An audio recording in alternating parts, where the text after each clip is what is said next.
ಹಾಸನ ಜಿಲ್ಲೆಗೆ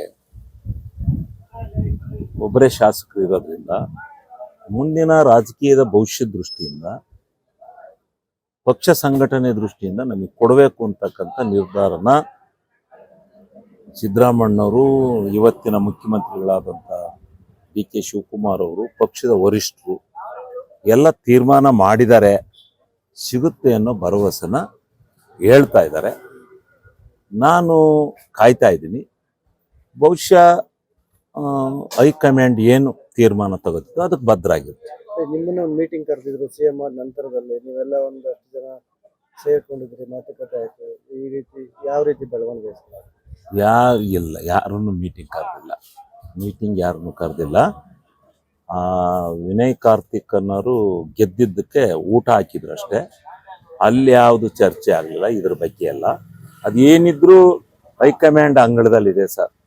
ಹೈಕಮಾಂಡ್ ಏನು ಅಂತಿಮವಾದ ತೀರ್ಮಾನ ತಗೋತಿದ್ದೋ ಅದು ತೀರ್ಮಾನ ಆಗುತ್ತೆ. ಹಾಸನ ಜಿಲ್ಲೆಯಲ್ಲಿ ಒಬ್ಬ ಶಾಸಕರು ಇದ್ದೀರಿ, ಮತ್ತೆ ಹಿರಿಯರಿದ್ದೀರಿ. ನೀವು ಇಲ್ಲಿಂದ ನಿಯೋಗ ಆ ರೀತಿ ಹೈಕಮಾಂಡ್ ಭೇಟಿ ಮಾಡೋದು? ಇಲ್ಲ, ನಾನು ಅವರು ಯಾರನ್ನು ಕರ್ಕೊಂಬರ್ಬೇಡಿ, ಒತ್ತಡ ತರಬೇಡಿ ಅಂತ ಹೇಳಿದ್ರಲ್ಲ, ಅದರಿಂದ ನಾವು ಯಾರನ್ನು ಕೇಳಿಲ್ಲ, ಕರೆದಿಲ್ಲ, ಯಾರಿಗೂ ಒತ್ತಡ ತಂದಿಲ್ಲ. ಕೊಟ್ಟಿದ್ರು. JDS ನಿಂದ ಕಾಂಗ್ರೆಸ್ಗೆ ಹೋಗ್ಬೇಕಾರೆ 3 ಜನ ಸೇರಿ ನನಗೆ ದೇವನಹಳ್ಳಿ ರೆಸಾರ್ಟ್ನಲ್ಲಿ ಒಂದು ಮಾತುಕತೆ ಮಾಡಿದ್ರು. ಆ ಸಂದರ್ಭದಲ್ಲಿ ನನಗೆ ಸಿದ್ದರಾಮಣ್ಣ ಅವರು, ಎಲ್ಲ TK ಸಾಹೇಬರು, ಸುರ್ಜೇವಾಲಾ ಅವರು 3 ಜನ ಕೂತ್ಕೊಂಡು ನಮ್ಮ ಸರ್ಕಾರ ಬಂದರೆ ನಿಮ್ಮನ್ನು ಮಂತ್ರಿ ಮಾಡ್ತೀವಿ ಬನ್ನಿ ಅಂತ ಕರ್ಕೊಂಡಿದ್ರು.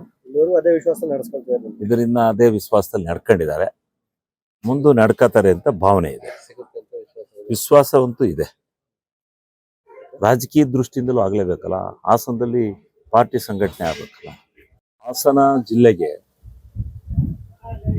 ಒಬ್ಬರೇ ಶಾಸಕರು ಇರೋದ್ರಿಂದ ಮುಂದಿನ ರಾಜಕೀಯದ ಭವಿಷ್ಯ ದೃಷ್ಟಿಯಿಂದ ಪಕ್ಷ ಸಂಘಟನೆ ದೃಷ್ಟಿಯಿಂದ ನಮಗೆ ಕೊಡಬೇಕು ಅಂತಕ್ಕಂಥ ನಿರ್ಧಾರನ ಸಿದ್ದರಾಮಣ್ಣವರು, ಇವತ್ತಿನ ಮುಖ್ಯಮಂತ್ರಿಗಳಾದಂಥ ಡಿ ಕೆ ಶಿವಕುಮಾರ್ ಅವರು, ಪಕ್ಷದ ವರಿಷ್ಠರು ಎಲ್ಲ ತೀರ್ಮಾನ ಮಾಡಿದ್ದಾರೆ, ಸಿಗುತ್ತೆ ಅನ್ನೋ ಭರವಸೆನ ಹೇಳ್ತಾ ಇದ್ದಾರೆ.